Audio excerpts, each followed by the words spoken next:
अब बच्चों जो बीटा फंक्शन का तीसरा फॉर्म हमने देखा था उस पर आधारित क्वेश्चन करेंगे। आपको याद होगा तीसरा फॉर्म बीटा फंक्शन का देखा था हमने, बीटा mn बराबर 2 टाइम्स 0 से pi by 2 sign to the power 2m minus 1x cos two the power 2n minus 1x dx।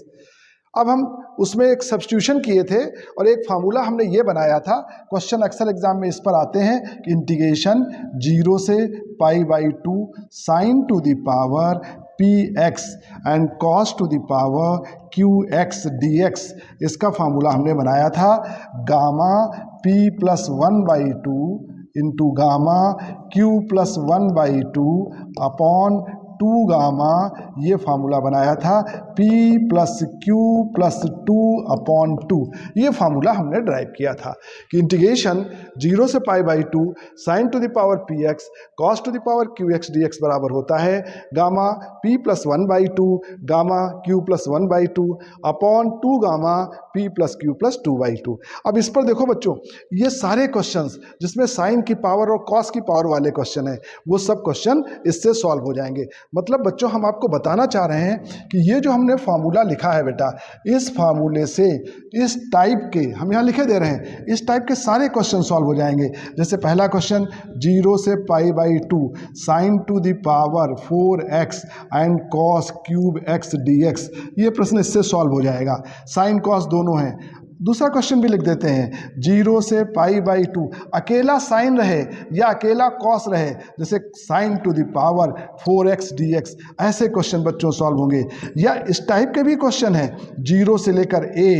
x to the power 4, यहाँ पर a square minus x square whole to the power 5/2 dx, इस तरीके के प्रश्न भी इस method से solve हो जाएंगे। या कहे 0 से 1 x की पावर 5/2 और 1 माइनस एक्स की पावर 3/2 dx इजुक, इस टाइप के जितने भी इंटीग्रेशंस हैं ना, ये सारे इंटीग्रेशन बच्चों इस फार्मूले से सॉल्व होते हैं। ऐसे सारे इंटीग्रेशन और बड़ा आसान रहता है ये सारे इंटीग्रेशन को इवेल्युएट करना। जैसे पहला क्वेश्चन देखो, एक एक करके हम सॉल्व करेंगे। पहला क्वेश्चन देखें, एग्जाम्पल 1 पहला वाला देखो बच्चों, ये जो हमारा लिखा है 0 से pi by 2 sign to the power 4x and cos cube x dx। हम बच्चों इसमें यही फार्मूला लगा दे रहे हैं, p की जगह 4 है और q की जगह 3 है ना, p की जगह 4 है, q की जगह 3 है, तो ये हो जाएगा गामा 4 प्लस 1/2 गामा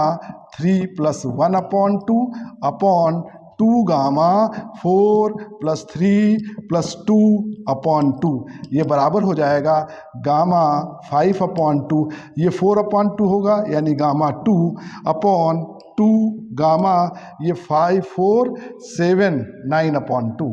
9 अपॉन 2 इसके बराबर हो जाएगा। अब इसको सिंप्लीफाई कर लो, गामा 5/2 का मतलब 3/2 1/2 under root pi, okay, into gamma 2 का मतलब 1 होगा, गामा 2 का मतलब 1 होगा, ओके, अपॉन 2 गामा 9/2 का मतलब होगा 7/2 into 5/2 into 3/2 into 1/2 into under root पाई,